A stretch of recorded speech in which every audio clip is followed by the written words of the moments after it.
Nah, jadi ini adalah tanah bambu ya, tanah dari akar bambu yang sudah kita ambil tadi. Kita mau gunakan sebagai media tanam bonsai. Bonsainya itu bahannya itu pohon murbei dari cangkok ya. Kita nanti mau menanam di dalam pot.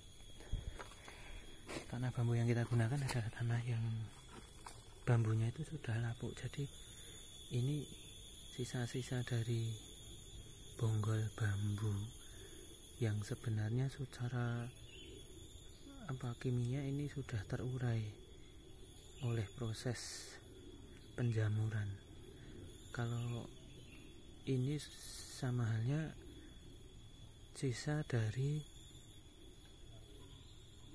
tanaman bambu yang sudah ditumbuhi jamur terus lapuk, jadi mudah sekali dihancurkan, mirip seperti letong sapi yang sudah kering. Dan ini tidak berbau ya, berbau. Kemudian kalau misalkan kita nanti mau menggunakan tanah ini sebagai media bonsai,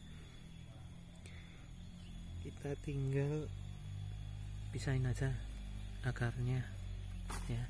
Kita ambil akar-akar ini, kita sisihkan dulu, kemudian nanti kita gunakan untuk menanam bahan bonsai hasil cangkokan itu, biar besok bisa tumbuh subur harapannya.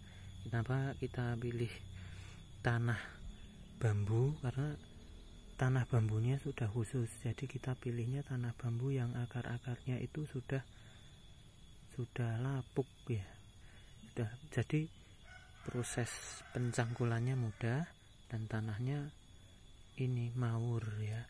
Kemudian nanti kalau misalkan digunakan, tanah ini punya keutamaan ya beda-beda, tergantung tanah tumbuhnya bambu itu di tanah seperti apa. Kebetulan ini tanahnya itu tanah lempung campur pasir, jadi baguslah, porus, maur, tidak terlalu ringan dan tidak terlalu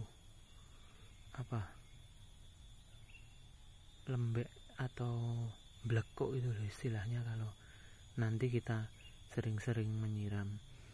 Nah, keuntungannya nanti kalau misalkan tanah ini kita gunakan sebagai media bonsai, ketika kita siram itu tanahnya tidak mudah mencelat, tidak mudah hanyut ya, tidak mudah hanyut.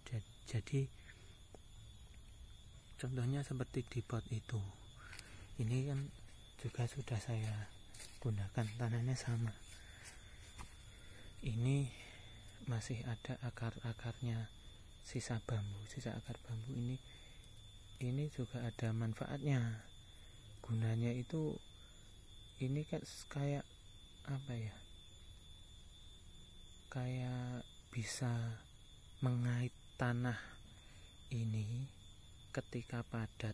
Jadi kan misalkan tanah ini baru kita gunakan, nanti kan longgar tanahnya, jadi misalkan kita siram banyak yang hanyut, tapi karena ada sisa-sisa akar ini bisa menahan hanyutnya tanah.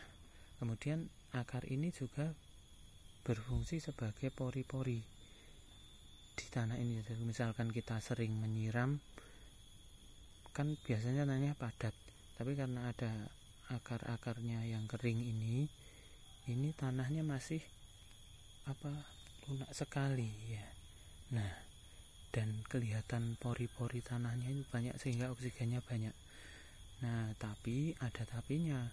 Kalau misalkan di lingkungannya nanti banyak semut, banyak rayap, ya nanti harus ada perawatan ekstra, karena semakin banyak pori-pori dan sisa selulosa dalam tanah nanti pasti akan memancing datangnya semut dan rayap. Contohnya ini kan juga ada semutnya.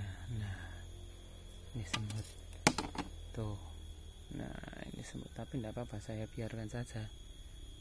Tuh, sembunyi semut, tidak apa-apa, saya biarkan saja, karena semut ini nanti juga berguna untuk mengusir serangga penggerek. Kalau misalkan di dalam tanaman murba itu kan sering sekali batangnya digerek atau dihunceki oleh hewan, itu juga banyak yang mati. Tapi karena adanya semutnya kadang membantu.